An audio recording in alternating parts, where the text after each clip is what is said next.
Selamat sore teman-teman semuanya. Satu cerita lagi dari saya, sebuah kisah hidup saya semoga menjadi sebuah referensi. Suatu saat anak saya yang ketiga sakit, kemudian saya bawa ke rumah sakit dengan kondisi yang agak berat. Ketika dicek oleh dokter dan kondisinya agak berat, masuk ICU.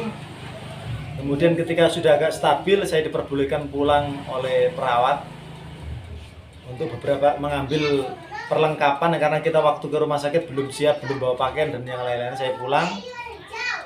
Kemudian saya berangkat lagi ke rumah sakit dengan membooking sebuah angkot. Biar saya segera cepat nyampe ke sana, saya booking sebuah angkot biar nggak pindah-pindah atau gimana, nggak berhenti-henti gitu. Saya booking sebuah angkot, berapa harganya Pak? Misalnya ketemu harga 85.000, nyampe tujuan kan begitu. Sambil begini, saya tawar-menawar harga 85 ya kurang Pak kan, misalkan gitu.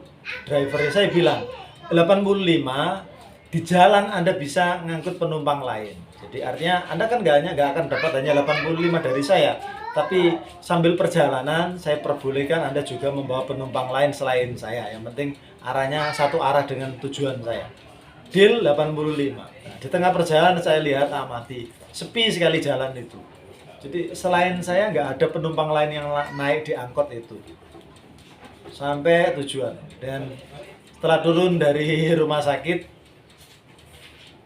saya kasih uang 100.000, kemudian ini Pak, ambil kembaliannya. Sambil saya minta doa semoga anak saya segera sembuh dan bisa pulang dari rumah sakit. Orang itu menatap wajah saya dan berterima kasih. 85.000 menjadi 100.000. Jadi saya tidak berpikir banyak. Artinya saya sedang susah, saya sedang kena ujian. Artinya saya juga mencoba untuk melakukan kebaikan sebanyak mungkin. Saya berasa kasihan pada supir angkot itu yang dalam satu perjalanan yang jauh hanya 85.000. Akhirnya saya nggak usah kembali. Jadi saya memberikan dia hadiah 15.000 uang. Jadi saya tambahin 15.000 untuk genap menjadi 100.000. Saya masuk rumah sakit, ditelepon sebelum nyampe ke ruangan anak saya.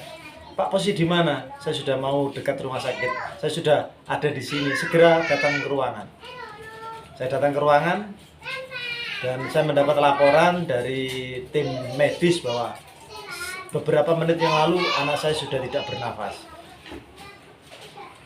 Dan alhamdulillah Pak, setelah kami kasih penanganan medis, kami pompa dan lain jantungnya, sekarang alhamdulillah anaknya sudah bernafas kembali. Alhamdulillah. Jadi sebuah cerita, apakah ini kebetulan atau tidak, yang menurut pengalaman ketika saya belajar mengaji kepada guru-guru saya bahwa sodako, kebaikan itu bisa memperpanjang umur, bisa menambah rezeki. Rezeki kan juga bisa berupa umur juga, bisa menambah rezeki, bisa menambah umur. Nah, umur juga rezeki. Nah, apakah ini menjadi sebuah rangkaian yang Allah ingin menunjukkan kepada saya bahwa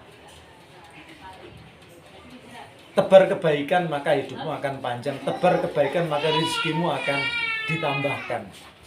Mungkin semacam itu. Jadi saya nggak mengatakan bahwa 15.000 itu ditukar dengan nyawa anak saya, tetapi peristiwa ini menjadi sebuah rangkaian yang apakah ini kebetulan atau memang ini Allah menunjukkan kekuasaannya.